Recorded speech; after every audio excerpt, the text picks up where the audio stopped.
I owed her dinner because she didn't have sex with someone I was sure she was going to have sex with. So I bet her. I was like, I bet you give them by December. I just had such a wild year, and it's not the sex. It was how good I felt about the sex. Not going to lie, that's crazy. I never told that story. No, never. Exclusive right here on Baking on Cultura. Talk your shit, girl. I just want to be honest. I mean, y'all. No one's perfect, and I think I'm just fine in living in my imperfection. That's the language I speak. Cap. That is cap. Oh, that is cap. Don't listen to her. How did you guys meet? Our first time meeting in person was A fight. over a man that was working at Walgreens just a couple years ago. I really want to find him. Bro, we have to find him. We've realized that what we've created is actually bigger than the both of us. Can we not put that energy out? Hello? Didn't we talk about words? Seriously. No, calm down. My audience, they not ready. They not ready for this. What's up, mi gente? Welcome back to another episode on Baking on Cultura. I am your host, Victoria Jenn Rodriguez. And you know, when you are in media, shit happens, and sometimes it happens in your favor, which is exactly what happened for today's episode. Originally, I was just supposed to interview one amazing woman, but now I've got two. We've got Weezy and Mandii B, who have built an incredible media platform, literally top 1% podcast in the whole entire world, and both of them are amazing, badass businesswoman, and I cannot wait for you guys to get all the tea. Make sure your edges are together and all that jazz, because I'm warning you right now, honey, explicit language has been used. Okay? So make sure you get into it. Grab your wine, grab your tea. This is going to be a good one. Thank you both for being here, y'all. Thank you for having us. So, on Baking on Cultura, we like to start the show with some bonchinche, but we're going to mix it up with the both of you today. So, I've never used this card game before, and it's called Let's Fucking Date. Okay. And it's by Serena fucking Kerrigan, who literally legalized her middle name to fucking after she graduated college. Yes. I like that. We got to bring that up. She has built a phenomenal brand. During the pandemic, she had a live dating show on Instagram. And then from there, she built out these card games and became a multimillionaire. That's so dope. Super dope. Latina, but when you look at her, you think she's a straight up white girl. I'm looking at her. I saw the blonde hair. It was definitely giving white woman. But she's Serena fucking Kerrigan does sound a little bit SFK. It's Blanco. Yes, Pero. it does. We'll take it, It does. sis. And I think it works in her favor because she's able to blend into all the worlds. Oh yeah, so she's giving J-Lo. Let's go. J-Lo looks Latina. She does not look white. That bitch be playing an Italian in her film. She plays Italian, okay? I don't think J-Lo is that passing for white, but when she played an Italian, it made it Manhattan, right? Yeah, she played an Italian. No, wait, was it Wedding? One of them she was Spanish. No, she was Italian. No, Wedding. Oh no, she was Wedding Planner. The Wedding Planner. I mean, they really didn't say what national. No, because the father was like... yes, she was Italian. Yes, you're right. I know. That's such a good movie, but it's so fucked up. She went from playing an Italian to a Mexican to an Italian. Crazy. Okay, she's right. We do talk a lot. Okay.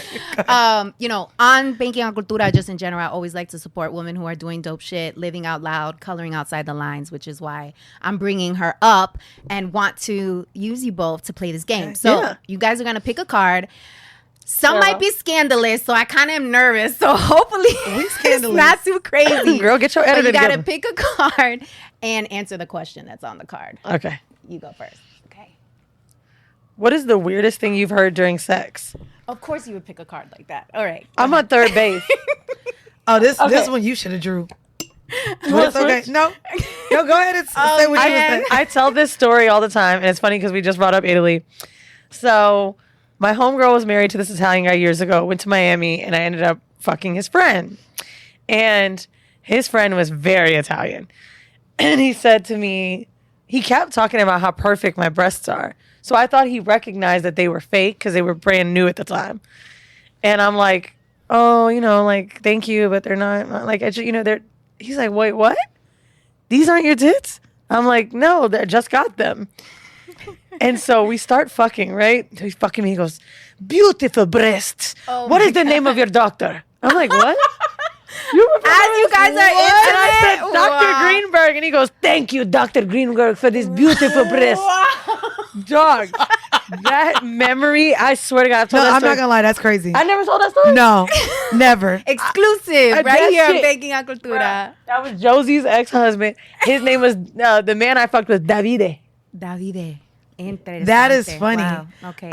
Mine is funny. Second base. If you were to get arrested tomorrow, what Fuck would it you. be for? I've been arrested a lot. She's been arrested more than me. For what? I only got arrested once, and it wasn't even for me. It was for my friend. But okay, yeah. If you Let did me go to see. jail, what would it be If for? I were to get arrested tomorrow, what would it be for? Only because it almost happened to me, right? I feel like as long as the drugs are in your checked bag, you should be fine. And so coming back from Toronto, our fans, anytime we have live shows, they give us drugs. So they gave us some pre-rolls and all those things, but we were in that's Canada. right. But you know, right now there's the different states with the legal shit. So as long as you fly from one state to the next where it's legal, you good. So I was like, well, it's legal in Canada, or it's legal in Toronto, it's legal in New York, I'm good.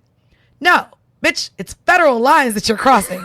So the U.S. Customs is in Toronto, and they took all my bags because, again, I have an order of protection from the last time I was arrested.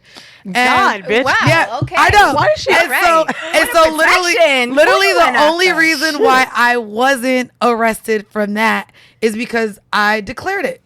But I feel like every time I travel with my little shroom chocolates, I have in my mind that, oh, I thought it was Hershey's. I'm like practicing Right. in case I get in trouble for traveling Yeah. with shrooms. So I would say if I got arrested tomorrow, it would be for traveling with drugs. Okay.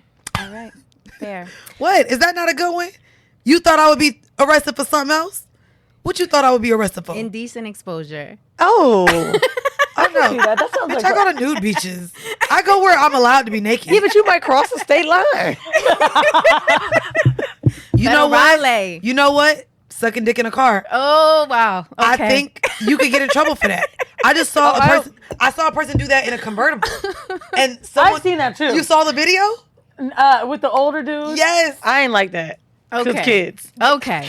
Oh, Sorry. boy. Okay. Sorry. Let This me is pick not a horrible card decisions. So I can participate in Let's this. go. Okay. I mean, this will be for both of you, I guess. Okay. It says, "What was your Oh shit. Oh. Cute outfit. I was gonna say that you're very bubbly. So your energy when you walked Yeah. into the room, like it was giving good energy. Aw, Clearly, thank that's you. why I I said I love was like, oh, I could do this little interview. This is Yeah. cool. Big Let's do hair it. and big teeth. Julia Roberts has that thing where she's got that big smile, big hair, and it's like, The curls. yeah, a lot of people when they have a big smile, they don't show it. I literally was saying just now off camera, like, oh my God, you make me want to whiten my teeth. I love seeing a big smile, big eyes. Like, I think that attracts people to people. Like, Yeah. that to me is an inviting thing when you look open and friendly. I actually Yeah, don't know. you definitely inviting, friendly, and good energy. Thank you, ladies. I appreciate Makes that. sense. You have this Ditto. little thing. No, I'm just kidding.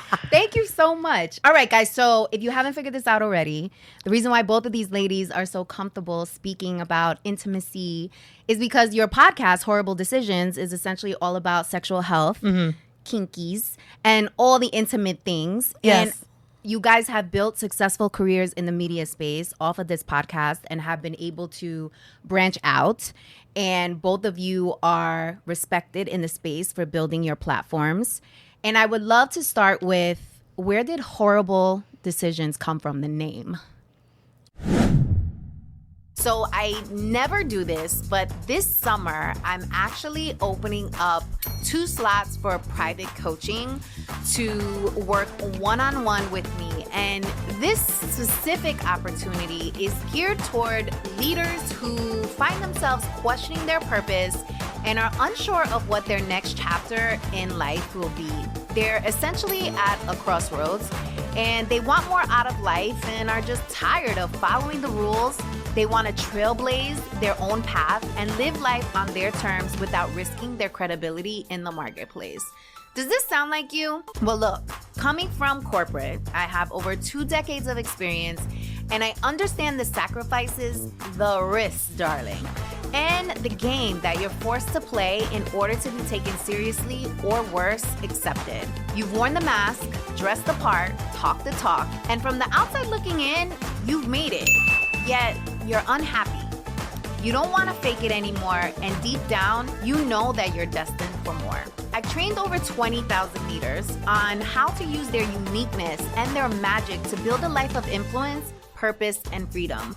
A life where they don't need a vacation to escape or feel alive.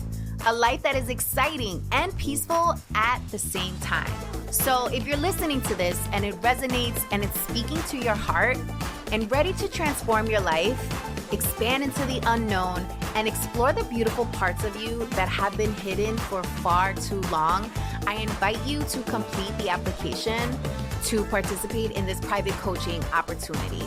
This is going to be super high touch, very white glove kind of experience. So once the 2 slots are taken, they're gone. So if you're interested, I will put the application link in the show notes. Make sure to apply, check that out. I can't wait to hear about your goals and where we are going to take your life next. So cheers to your renewed life. I came up with the word horrible because I'm like pun obsessed, but I wanted to call it like a horrible night. Because you're what obsessed? Plant obsessed? Maybe. No, pun. Excuse me. Pun. Okay. Pun obsessed. I love a good remember pun. just horrible being like you were just horrible. And I was like, there But gotta not be like horrible, Maybe like I just- horrible. yeah, like Maybe I really just wanted one word. one word. And I was like, yeah, nah, like it gotta be something else. So literally when we even came up with the name, we were running through, I came up with the decisions part, and I was like, but they're not horrible, like awful, like they're just sex experiences. Yeah. Sex decisions, like things that, you And know. it's funny because it didn't take long to come up with the name. No, and then literally we came up with the name, and then here go my outline structured as, now what are our segments going to be? Because we need segments. And so we literally over dinner, mind you, we were at dinner. I owed her That dinner. place doesn't even exist anymore. Yeah, I owed her dinner because she didn't have sex with someone I was sure she was going to have sex with. So I bet her, I was like, bitch, I bet you give them coochie by December. And she literally didn't. Hold on. And so I could pull this person up. Mandy swears I was going to fuck him just to be swore. funny. He I swore. texts me every Happy New Year. How's the studio going? You hate me. All that's this- Oh my hilarious. goodness. No. But swore that they were gonna have sex, and she didn't. So I was like, damn, I owe you dinner, but bitch, don't make it expensive. I said $150 limit, ma'am. Tops. And then we literally talked about the show there. So interesting. Yeah. And how did you guys meet? We met because I dated were her in a ex-boyfriend. We fought. Our first time meeting in person was A fight. and over a man that was working at Walgreens just a couple years ago. Like, I really want to find him. bro, we have to find him. Like, I know I don't want to bring exes on the thank show. him No, bringing but you I would on literally, together. that would be the good. only person that I'm like, bruh, because she swears they were still dating. And I was like, bruh, y'all so weren't basically, together. we were on a break phase. We were 15, right? Mandy and I both. Yeah, we were And young. I had no idea that he had a new girlfriend because he was still engaging with me, just like men do, right? So we were fighting online or whatever, blah, blah, blah, blah, blah. And anyway, long story short, after the fight, I can't remember how we reconnected. We had so many mutual friends that's that it. they couldn't believe that we didn't hang out because I guess everyone thought like we partied. We were a lot alike. We were both biracial. Like everyone was like, "Oh my god, how do y'all hate each other?" Right. You with your black and white family. And so we ended up hanging. We got on the phone. I think we ended up talking for hours, Comparing stories about the guy. everything. And then I ended up coming down to New York for a summer, where I stayed with her and ended up getting pregnant. Not New York. No, I mean Florida for a summer. I was living in Atlanta by the time I had moved to Atlanta.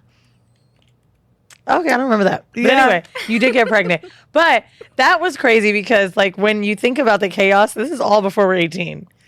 So We're 15. Horrible decisions that could have had stories based off of 15 to 18. Yeah. But I love that now we can tell these stories from young, these life lessons, these adult stories, even stories from yesterday or whenever. We literally had an episode right before you came in with someone who we were talking about our childhood sexual experiences with, you know, just learning your body and pleasure. So there's so many facets of horrible. It's completely changed to what. I mean, but not only that, when we first started the show, I was 26 years old, in college, navigating New York. I think I was only here for 4 years at that point, broke as a dog, like, you know, like figuring it out. At 33, it's completely different, like where my mind is. So over the last 7 to 8 years, people have been able to kind of grow with us in our navigation of our financial state, our careers, our love lives, our friendships. And so it's been cool for the audience to kind of have a peek into what that really is. Yeah, they've been on the journey. One of the things I love is how transparent the both of you are and how detailed both of you are. We working on pulling that back. I know. We just said. I feel like, you know what? See, it's every Latino bitch got a little bit of, they got a little witch in them. No, we literally were just talking about, are we sharing too much? Like, literally, Yeah. that was our conversation. Yeah. So, and I actually wanted to ask you guys about this because you have a platform that is controversial and you have a platform that many people wouldn't be comfortable speaking to the topics that you speak to publicly, right? And I want to know how and why you decided to live in your truth in this way, because there's so many people who are walking around this world aimlessly or following everybody else's rules, following someone else's agenda instead of deciding for themselves, like, no, this is the life I'm going to design. So where did that come from and what brought you to the decision to be like, you know what, I'm going to live out loud in this way? I want a nicer answer for you, but this is the answer I have, and I think it's like the only one I can give. I think we are in an era where people really want to be famous and noted for something they do. I really think Whoreible Decisions is good because we, one, have known each other so long that there's so much chemistry there, which is why for tough times, or even if, let's just say a guest doesn't show up, we can make an episode like that. It's because we know how to talk to each other. But I just don't think we tried hard. And it's truly authentic. I also didn't feel like I was talking to millions of people. I'm just talking to Mandii. Like, I actually still think that sometimes where I'm like, oh, I should take that out. Because no matter if we talk every day or not, I'm still just telling Mandii the story. I don't look at this like I'm performing. I really don't treat the podcast like that at all. To the point where I think it's hindered me in some aspects to where I started doing a TV show. I had trouble leading and hosting. Because I really just am, I'm going to do the show. And for myself, I think that has made it so easy because it was unintentional. I didn't like put forth this great effort to like be authentic. I just was doing something, you know, no video back then. Either. I mean, yeah. And to me, I think it's like I figure out 8 Mile myself, you know, like in 8 Mile when Eminem came out and just said everything that he knew his opponent was going to tell about him. Like, I know the decisions I make, and I'm also very clear that what's done in the dark will come to light. I know that some people will be in my life for only seasons. And so however I show up, whatever anyone's experience is, that's their experience with me. No one's perfect. And I think I'm just fine in living in my imperfection and kind of growing and learning from my mistakes in front of everyone. Even in the show, you got to think too, there's so many times where like we'll say something and we change our minds, but it's just age. You know what I mean? Like, you mature out of a certain innocence. Also, I think leaves you a bit. Well, I used to like hate feet. Now I put toes in my mouth. Like, I think there's progression. One. Oh no, therapy for sure. I've been in therapy for the last 3 years weekly. Very expensive, by the way. But that has gotten me to dig into like a lot of my traumas. No, I was going to say you didn't like therapy at first. Oh, that too. Oh yeah. If you go to like our first year, I used to think that anyone who went to therapy just didn't know themselves and needed someone to tell them who they were. And now I've been in therapy for 3 years, and it's just been so transformative to how I navigate communication and like literally my interpersonal relationships with everyone else. And it's also a mirror of how I can be a better person. And yeah, year one, I was like, bitch, therapy, y'all bitches just need someone to tell you who you are. Y'all don't know yourself. And so, yeah, that's another thing that's definitely changed over the years. Okay. So what I'm hearing is that you guys were young when you first started the podcast. I mean, 26. 20, yeah, but 26 of Is that young? decisions you 26 make and 33 is a big gap, yeah, actually. I think so. I don't think 26 is young though. Like if we started the pod at 22, like I even feel like that's a different jump. Like where I was in my sexual journey, you know what? At 22 is different than 26. Because I think what made us not too young, we were in corporate workforce, and I feel like that kind of aged us. Yeah, that'll definitely mature you up. That real made quick. me feel, but when I say it, I do say actually that I started Whoreible Decisions young too. Because now the way that I'm talking about sex, relationships, and dating slightly shifted. I was not saying I'm not emotional now, but the confusion about men and like the crying and I didn't realize it was desperation more than what it is now is a patriarchal thing. I have to be dating this type of person. I have to have a boyfriend. I have to have this. Like, I snapped out of it, you know? So what's really interesting about both of your stories is you both were in corporate and transitioned out into this media landscape. So how did you make that transition? A lot of our audience is in corporate who are aspiring to become an entrepreneur. Many of them have just left corporate and are trying to figure things out. And others are like, F corporate for life. I'm not working at all. So at what point did you decide that you no longer needed corporate and you were going to double down on you? For me, we were doing live shows and I made my salary in 5 months with what we were doing. And so when I saw what I was able to make, I came from an accounting background. So I was at a Big Four and I was working 70-hour weeks, especially during like busy season. And so to me, I was like, wow, I'm giving someone else 70 hours a week. If I put that time into me, I wonder, what I could do. Now, to me, especially coming from a family that, didn't have money, a savings was a big thing for me. So I didn't just see that I made the money and quit immediately. I said I want at least a $10,000 savings account. And at the time, I wanted to buy all new furniture for my house. This was the first time that I was no longer living with a roommate. So I had 2 bedrooms and I had a whole house to myself. So that was the thing that I did before I completely quit my job. And so I would say I stayed for maybe 2 or 3 more months, put in my 2 weeks, did it the normal way still, because I didn't want any bad blood, and I quit. Ironically, though, 8 months later, the pandemic happened. So I was like, it was a Hail Mary. I ended up starting new business. 8 months later. 8 months later. I quit in July. Whole world was shut down in March. Damn, it felt like you quit way before that. No, I quit in July of 2019. I quit a little bit earlier. You quit a little bit before me. You quit in like March or April. Now, I had a bit of I had a sugar daddy that not when I quit, but for the first year of me living in New York, I paid no rent and I was given money by him to learn how to build a stock portfolio. And the more that I got good at it, the more he gave, because he just was very invested in me being able to do it on my own. So my savings was crazy. And to the point where I was super lucky to be able to do that. But my answer is pretty much the same. Like, the trajectory of Whoreible was not as fast as a corporate climb.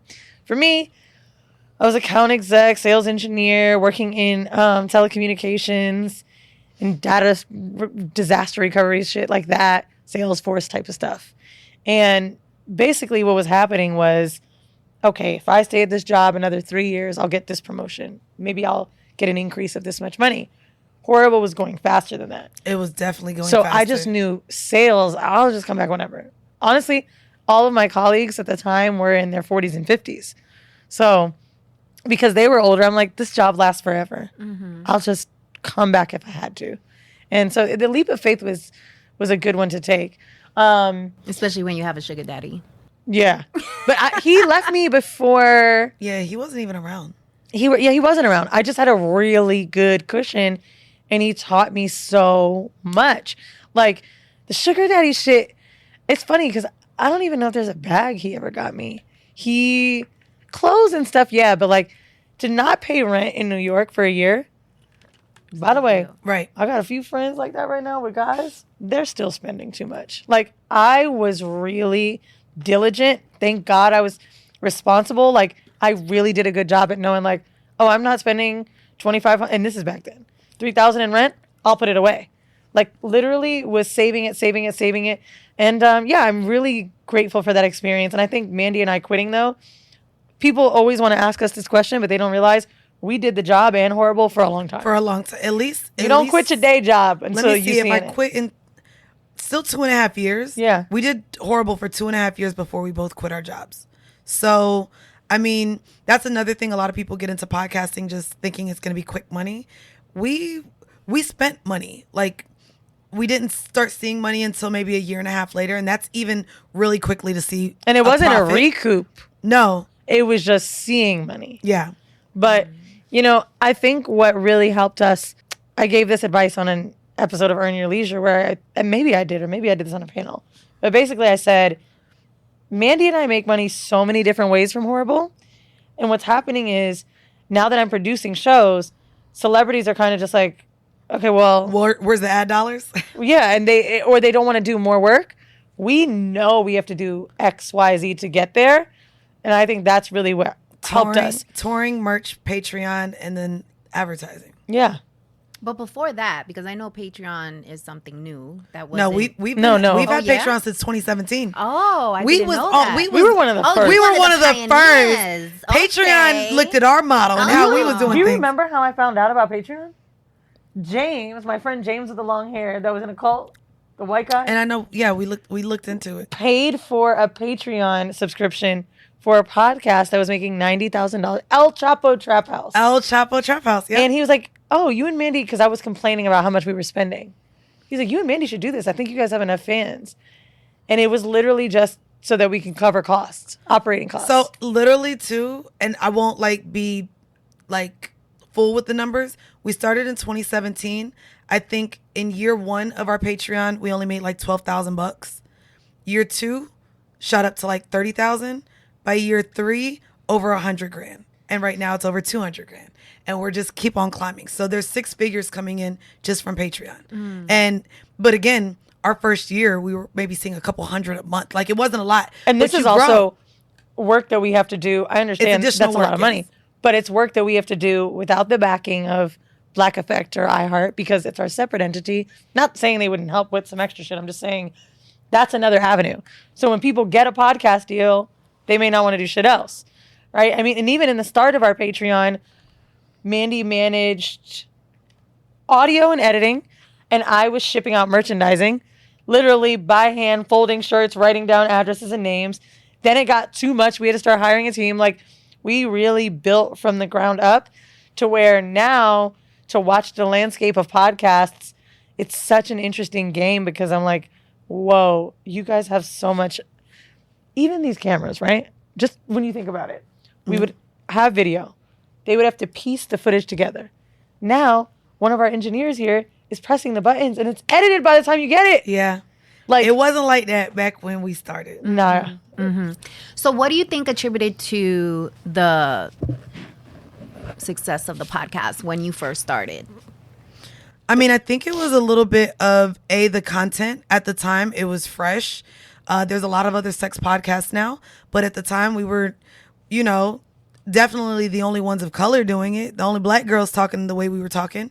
I also think we had a really good and strong support system. I think by episode 3, the people that were around us in New York, I don't think this happens if we're in any other city, honestly, but the people around us were like, y'all are fucking great. Y'all, So I would say A King came by episode 3, which put us on the radar of Charlemagne and Chris Morrow over at Loudspeaker. And they didn't just sign us immediately. I don't think we even went over there for another year. But I think just... Because a lot of podcasts quit, and they knew that, so they were waiting for Mandii. They were waiting to see if we could make it last. Also, people often said, let's see what y'all can talk about after 100 episodes. There's not that much to talk about. Yeah. We have probably between Patreon and our regular episodes over 600 episodes. Wow. We're at we're almost at 400 regular episodes, and then we drop weekly as well on our Patreon since 2017. I would say though, when I think back, Charlemagne has a lot to do with this magnitude of our success, right? Absolutely. I think it would have taken a lot longer without Charlemagne. So the show is so good that it would have found people, but we got a good fast track. I actually don't even feel like we got a fast track. I feel like to get to Charlemagne, even it was like these pieces of people, but exposure, exposure. And access. We went on Brilliant, which is like, again, the cross promotion and what it can do for a show. We went on Brilliant Idiots. Literally by the next week, our views were up by 30,000 audio listens a week. Like, we'd shot from 12,000 listens a month to maybe like 40. This episode might have been like 5 years ago, and people still talk about it. But 5, 6, but maybe 6 years ago. People really, I don't know. It's what attributed to the sex. I still don't think there's a lot of sex podcasts. I still don't think they're Mandii and I for a few reasons. Talk your shit, girl. I just gotta be honest. I mean, y'all sucking dick too, but We interrupt our program to bring you this important message. Ooh, this is really good. You should know about this. So I don't know about you, but I've been known to procrastinate, especially when things scare the hell out of me. The fear alone would have me stuck, overwhelmed, confused, and all types of self-doubt. And don't even get me started on the imposter syndrome. Okay. After getting laid off, not once, but 3 times, honey, I realized that the security blanket that I made up in my head was just an excuse because I didn't really want to bet on myself. The corporate benefits that had me in that headlock, girl, they went out the window once my job decided that they no longer needed me. Turns out that I'll save a whole nickel if I cut your salary completely. The truth is, the only security blanket guarantee is the one that you create for yourself. In other words, until you start a business, you will always be at the mercy of a company's headcount, and you will never have complete control over your time, which means you'll be renting out your thought leadership and helping build someone else's dream instead of your own.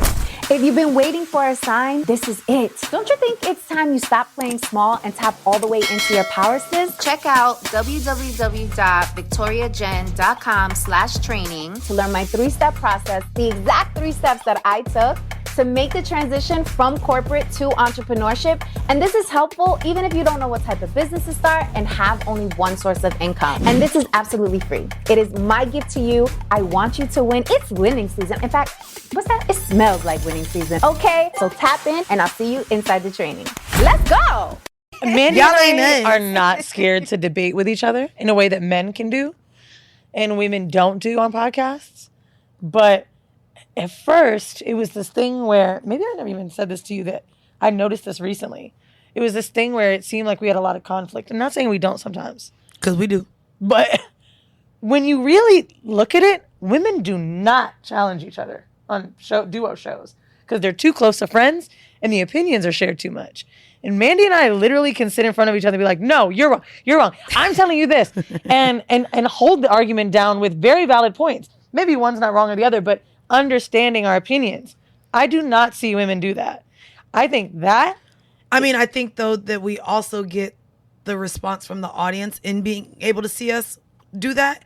They automatically think, oh my God, I can't watch this. There's tension. Oh my God, one person is a bully over the other. Oh my, and it's because they're not used to seeing women just, have banter or debate in that way. Mm-hmm. And it's just like, that we could have a difference of opinion. That's happened towards the last few years of the show where we can really do it well. In the beginning of the show, I think it was truly because Mandii and I told stories that people were not telling about their own lives. Very shamelessly, honest. Yeah. They weren't sex stories from, I'm not saying we haven't done sex work, but they weren't porn stars. They weren't IG. It was just these normal girls with office jobs. And that allure to being able to have a crazy sex life but still have the same job as anyone else. You normally think when you hear a girl getting flown out and shit like this, maybe she's a bottle girl. No, or but she's I was a whole accountant at a Big 4 firm. Literally staying out to all hours of the night and going from the club to H&M for my outfit for the day at work and sleeping at my desk until everyone started coming in. Those were the days. The days.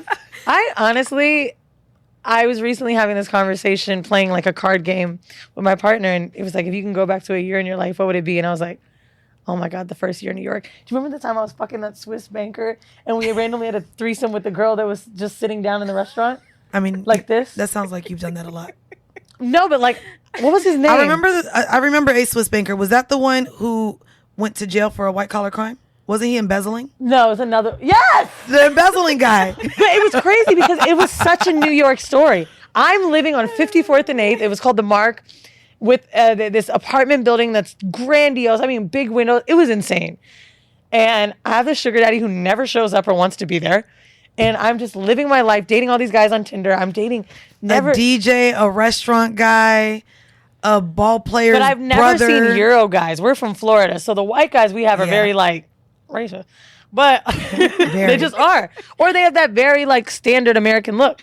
I'm starting to see white men that don't speak English. I'm like, what's going on? So I just had such a wild year. And it's not the sex. It was how good I felt about the sex. I remember having crazy sex, going to work and being excited to tell the story and just feeling amazing and free and beautiful. And also making money that I could do things with. I can go shopping for a little outfit at Forever 21 or Zara and get excited to go out Friday night and like take myself to a happy hour. And I hadn't really felt that freedom. And New York is such a special place because it literally makes you feel like you're home when nothing else is home. People make you feel like that. The irony of people saying New York is like, no, I love New York. I love it. Oh, people make me feel like they're giving me a hug even when they talk to me rough in New York. I got a whole chapter now that's going to be about, I also feel like our sexuality and the way we were able to explore it, we only were able to do that because of New York. Yeah. Like literally. I was a hoe in Florida, but not like this. Yeah, no. Literally, like I have literal friends that we go and have birthday dinners. They own sex clubs and dungeons. Like, so like I've been able to experience a sex dungeon through just my friend that I met through another friend at Verlaine drinking $8 martinis. You know what I mean?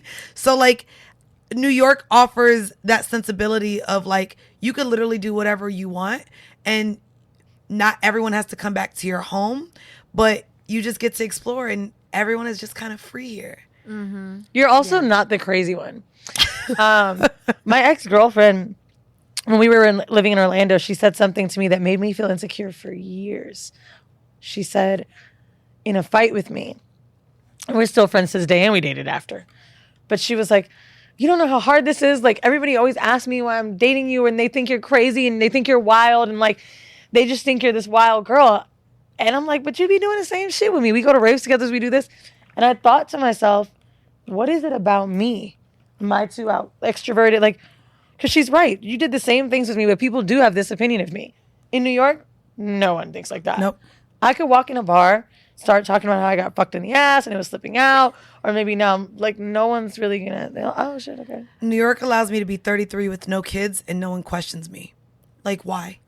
Not the New York love story.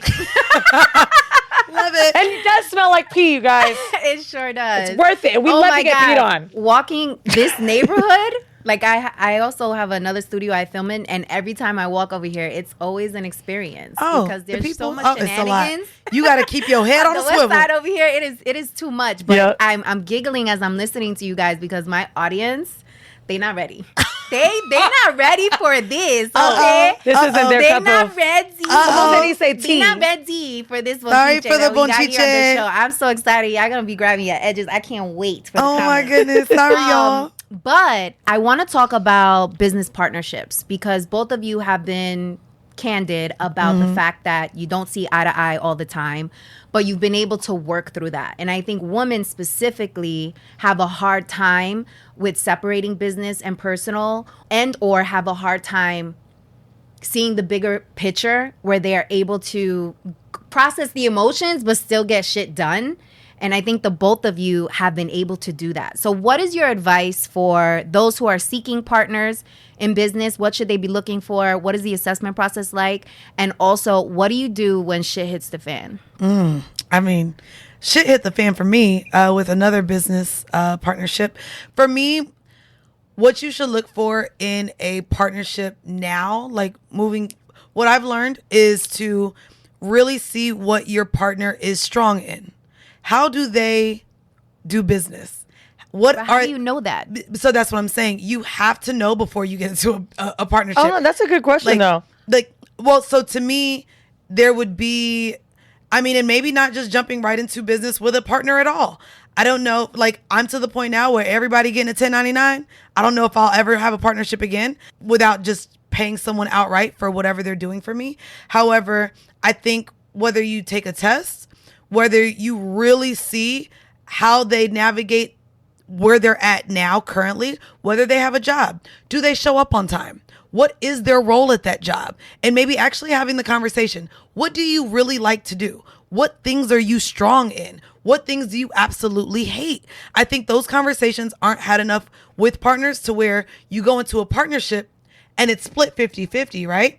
So you assume we got to split this work 50-50. Well, that's not realistic. That just absolutely is not realistic, and it's not going to happen that way, especially if you're unaware with the shortcomings or what the strengths are of your partner. And so you have to go in knowing that. I also would highly, highly recommend not to go into business with a friend unless you are willing to lose the friendship, the business, or both. I think, and that's where when there's a strong friendship or when someone maybe wants the grace of showing up less than the other person, they lean more into the personal relationship. And so I feel like that's where it gets muddied when there's that dynamic between personal and business, because a lot of people, it's hard to separate the two. And so if someone isn't showing up in business and you're talking to them, they're going to take it personal as an attack, knowing, you know what I mean? So I would advise not to do it. And I think that's what helps. I feel like this is a little too fresh for you, buddy. I mean, I think that was. I didn't expect you to be here, Mandii. Wait, was that not a lose it? The fresh. Yeah, it's like, fuck that. Don't partner with nobody. But you know what's crazy? I've been actually saying that. B. Simone and Meg from the Know For Sure podcast literally sat in front of us and they loved each other on the couch.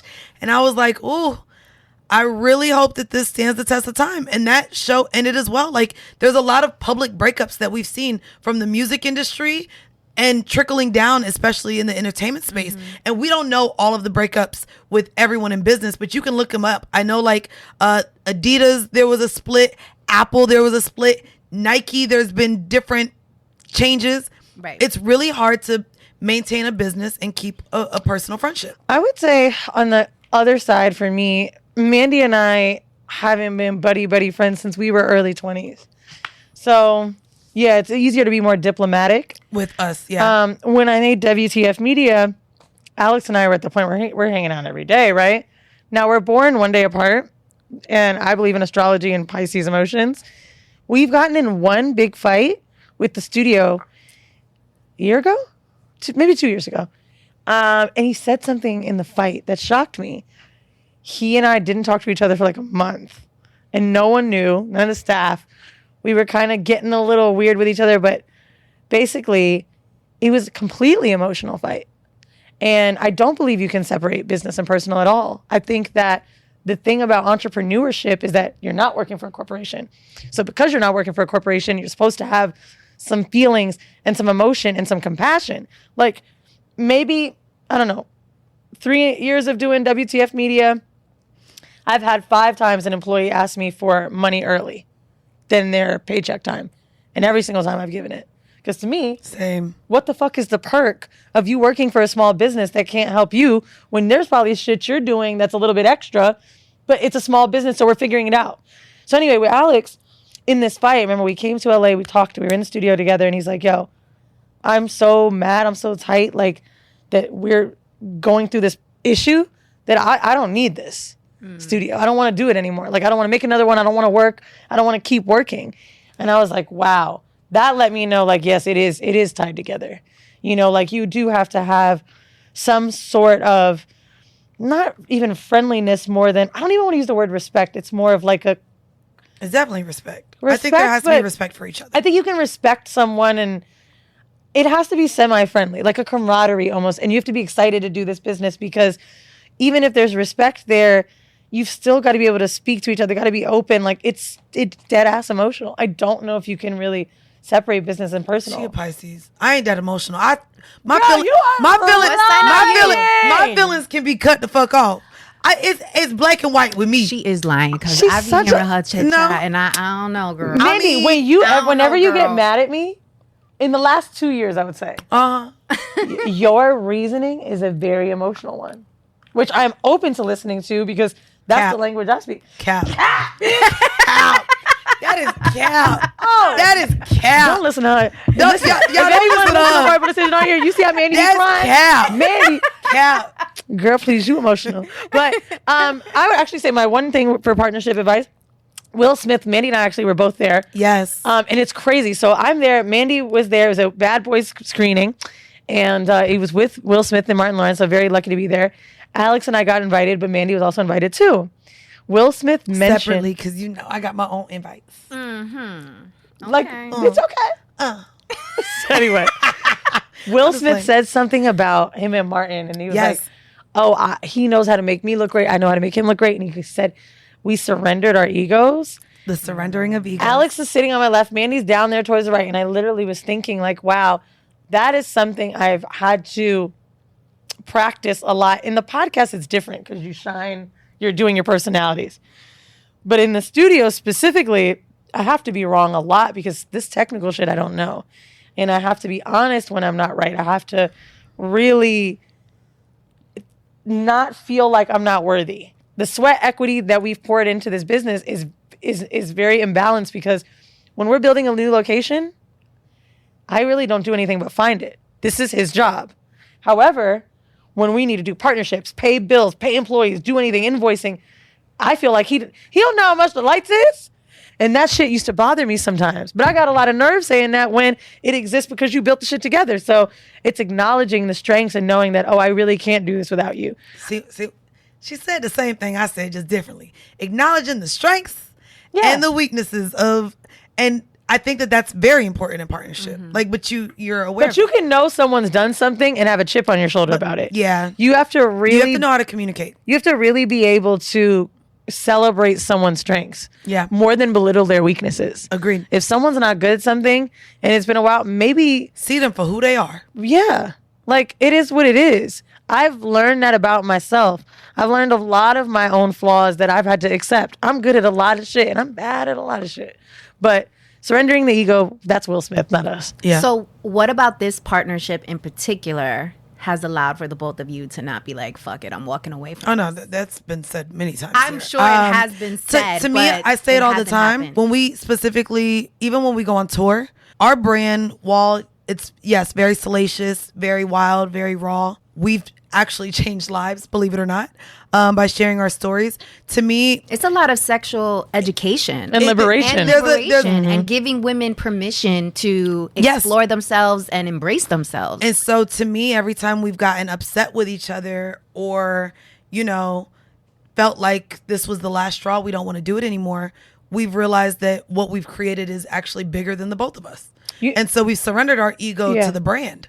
Like, who we are, yes, we are both alphas. We both, have our egos and think very highly of each of ourselves and know that we're both capable of creating things outside of the brand. But I think our audience, our community, and knowing the work that we're doing keeps us doing it. I know, right when I think I'm done and I want to give this up, we go back on the road and people are crying, telling me that they got the gastric sleeve because of me, or that their friends also are battling cancer, and like the stories that they are able to hear outside of, yes, us sucking dick, from time to time.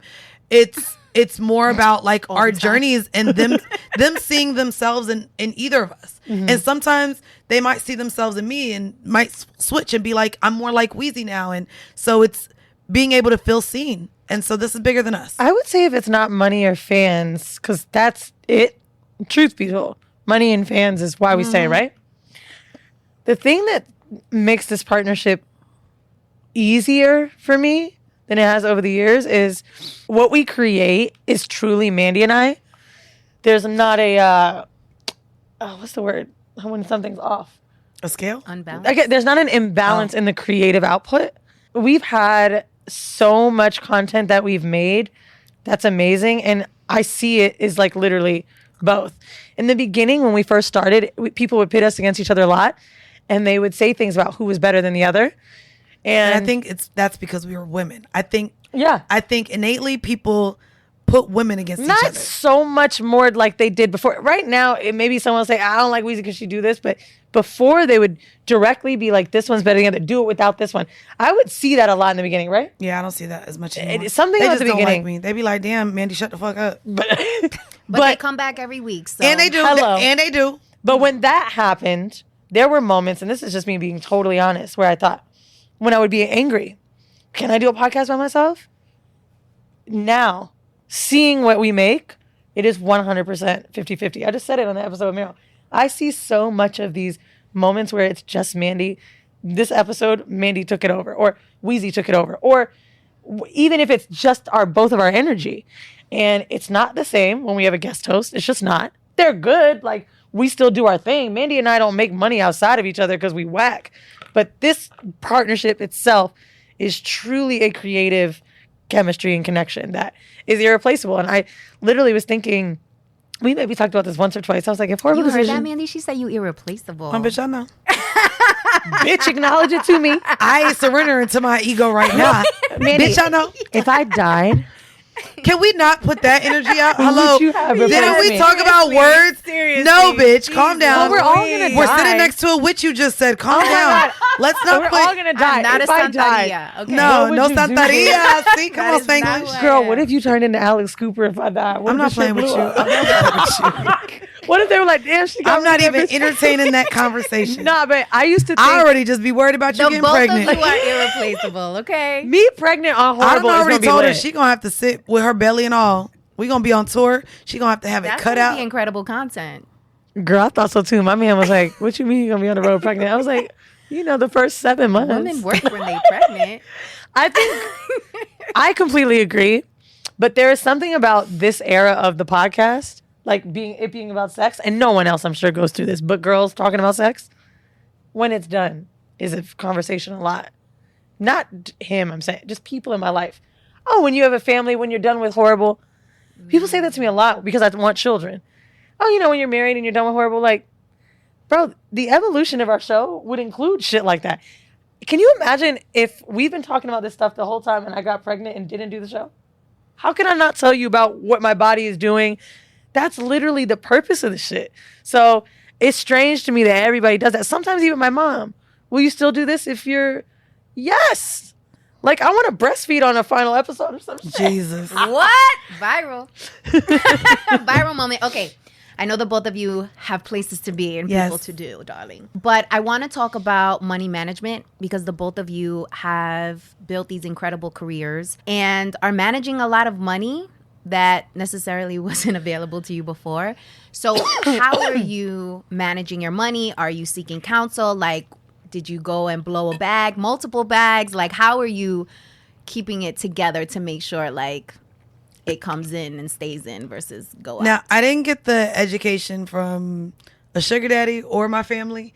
My family. Well, I know you an accountant background. Yeah, too, so. I mean, an accounting background is very different, though. Like, I did taxes for people, so yay, I pay my taxes on time. No, when we And I know how to became do friends that. again, you were telling me how you were using a spreadsheet. Oh to no, budget. I'm very good. Well, and I budget like. Even us, bitch, I gotta tell you why we can't pay ourselves the next 2 months because we got a big payout coming. But I manage, I enjoy managing money. To me, it was important to have the things that I knew I wanted from corporate. So I maximize and put the max into my 401k every year. So my 401k is over 6 figures right now. I don't know anyone in my family with a full 401k in real life. I have another high yield account that I'm putting towards to buy a house. So I want to be able to walk and have at least $80,000 to put down. I'm $20,000 away from that. And then I just got an M1 account, which goes into the markets. So that's like my investment portfolio. So I have money that, to me, as long as I can't see it, it's there. And I know it's there. But to me, it's important not to see it or I'll spend it. So I'm really big with putting my money in places that are at arm's reach. Like, for my high yield account, it's Ally. I can pull it out whenever I want to, but it's a completely different app, completely different place to store my money. Right. It's not in my Chase accounts. Mm-hmm. So to me, it's about putting money, letting it grow, but letting it go sit somewhere because I don't need it right now. And if I see it, yeah, I'll spend it. So it's about putting it in places that I know will grow. And again, investing in myself. So for a lot of the brands and things that I've done outside of this, like my studio, that bringing in revenue and just making everything that I make in terms of business a revenue generating business somehow. Mm-hmm.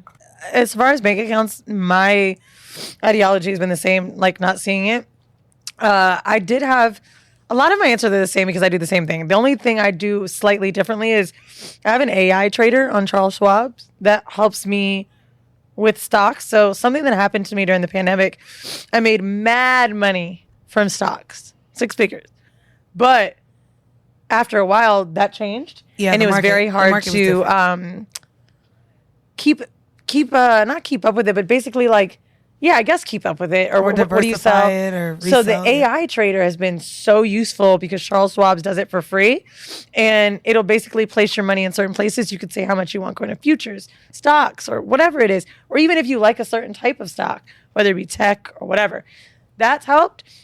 The only other little tip I would give that I've really enjoyed is I've been, oh my God, this is crazy because I didn't even realize it, but like I had been saving money in accounts and ripping the paper on where they were. They are in a locked password in my phone. There's 5 bank accounts that I have. One is like a Ninja Trader that Ian Dunlap told me about. Shout out to the master investor. Random banks, Fidelity, shit like that. And it's like rainy day shit. And they're high yield savings. Yep. But literally, I don't know where they are. I don't look at them. Like the paper's somewhere, but I don't. And it's really that if you can't see it type shit. There's a few And make apps. sure you just put it in somewhere where it is growing. So the high When yield you're is making money. like- And I know that's hard yeah. for people that may not have extra. So it's like, we're lucky to be able to do this. No, this is yeah. But also, what I'm really trying to drive home here is like women of color who are coming across a lot of money. You know what I mean? You've started a $1 million company. Mandii, you're fucking killing it. So it's large sums of money that traditionally we are not taught how to manage or what to do when we come across that type of money. So I really want to help people see what are the resources and tools, or what's the game, like what's the strategy, it's what's the also tips? helping your family. Like when I started getting money, even during the pandemic, I paid off my mom's car. She had probably about a year left in payments, so I paid that off for her. And then I started chipping away at her credit card bills. And we were really like, okay, if you don't have debt or now you don't have a car note, let's figure out where you can place this money. And so it's also teaching the people around you as well and helping them get debt free. And it's also hard too because I had lent a lot of money out and I really became a crutch where I wasn't given the tools. You know what I'm saying? Like Yeah. teaching my friends like how to make some side money, have a side hustle, shit like that. Mandii and I hire our friends a lot for stuff. Yeah. You know? Absolutely. I try to give bread, like, especially in the studio too, just showing love to people that have been working for a bit. If I can get them some extra cash, doing a gig, whatever. But there's one other tip. If you have good discipline, I have made so much extra money, saved so much money by credit card deals. Delta Amex, being able to save hell money. yeah. I'm telling you, getting into the right company with the right, remember you were like, I don't want to have a credit card because we're forgetting to pay it. You remember that? No, it wasn't the credit card, but you wanted that 100,000 SBA loan or something. No. Oh. The specific Because I was like, girl, what if we break up? I don't want to have this debt, girl. No, we had an Inc. Chase Business Yeah. Unlimited Inc. card, right? Mandii and I were sending out merchandise, maybe spending $5,000 a month on It merch. was way too much. And I'm like, bro, we need a credit card. And she's like, no, then one of us is going to have to put our social down and blah, blah. I was like, fuck it, I'll do it. Bro, we had so much cash that you could send back from what you're spending. And like, it did take some managing, but I'm obsessed with that. My father is terrified of credit. He never wanted me to have a credit card. He never wanted me to do that. He never wanted me to be in debt. However, when you really learned how to use credit, bitch, free money constantly. Alex literally won't spend money on the studio unless we do it on a credit card, one of ours, because that's how much you get back. Yeah. So I've just really taken advantage of that and learning the game. And I realized too, it's tough because when I'm at the point when I was living paycheck to paycheck, none of this matters. None of this shit and this advice we're giving matters. You have to get to a decent place to use this stuff. When you're struggling, this is like deaf ears. And I hate when people used to tell me shit like this because I'm like, It was impossible. bitch, what the fuck am I supposed to put I'm working away? to pay bills. Like, it's tough. But once you get a little cushion, then that's what rich people do. Yep. They use millions to fucking save it and make it. The fact that millionaires, billionaires don't use money to buy homes, cash, is crazy to me. They get mortgages, bro, because of inflation. So all that to say, I am very aware that this is coming from a privileged place. The advice I'm giving is to someone that's got some decent savings and, you know. Agreed. Yeah, I love that. Well, thank you, ladies, so much. I appreciate you being here with me, and please continue to operate in your truth and just fucking kill it, because you got people like me who are like taking notes and being like, you know, kind of the aspirational piece, I think, is super important. And I think what I love about you both and the example that you are putting out there is like, women can be dope at the same damn time. And can. Okay. Now, if y'all want to listen to dick sucking and not no inspirational shit, you come on over to us. Every Monday, check out Whoreible Decisions. Type in whore. We pop up. That's WHOREIBLE.